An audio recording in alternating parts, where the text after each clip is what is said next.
और ठाकुर जी के सामने बड़े बड़े कढ़ाई रखी। तो उस दिन पुजारी जी से गलती ये हो गई कि सामने मिठाई रखवे की जगह, खीर रखवे की जगह उनने कढ़ी रख दी।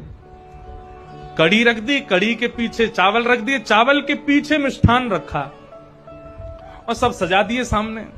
और सजा करके रसोई घर की किवाड़ लगा के 45 मिनट का भोग लगता है। 45 मिनट के लिए पुजारी जी चले गए। 45 मिनट बाद जैसे ही पुजारी जी भीतर आए तो क्या देखा, सिंहासन पर ठाकुर जी है ही नहीं। ठाकुर जी है ही नहीं वहां पर।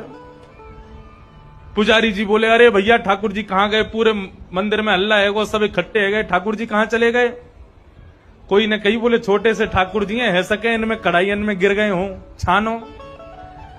तो सिंहासन के आगे वाली जो कड़ी की कढ़ाई ही कही जैसे ही छानी, तो वहां में ठाकुर जी निकल आए। अब तो महाराज पुजारी जी बड़े जोर से हंसे, बोले अरे लाल जी को कड़ी इतनी भा गई, इतनी बढ़िया लगी कड़ी की वहां में कूद ही गए। अब तो भैया रोज कड़ी बनेगी ठाकुर जी के काज। अब तो कोई भी उत्सव हो, कछु भी हो, रोज कड़ी बन रही है, रोज ठाकुर जी के आगे कड़ी रखी जावे। 10 दिन तक रोज कड़ी रखी तो 10वें दिन रात में सपने में पुजारी जी के सपने में ठाकुर जी आ गए और रोन लगे जोर जोर से। पुजारी जी बोले, ठाकुर जी रो काई को रहे हो? बोले मैं यहां मारे रो रहा हूं, तुम रोज कड़ी को भोग लगा रहे हो।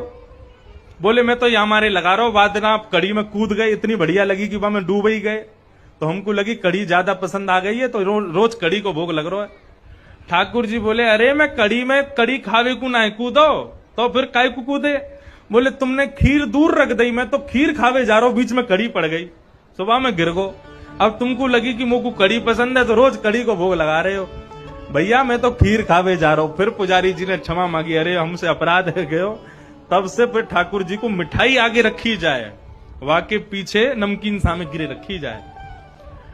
तो बंधुओं ऐसे लाड़ लड़ाओगे ना घर के ठाकुर जी को, तो ठाकुर जी फिर मूर्ति नहीं लगेंगे, साक्षात ठाकुर जी लगेंगे, आनंद देंगे, सुख मिलेगा आपको।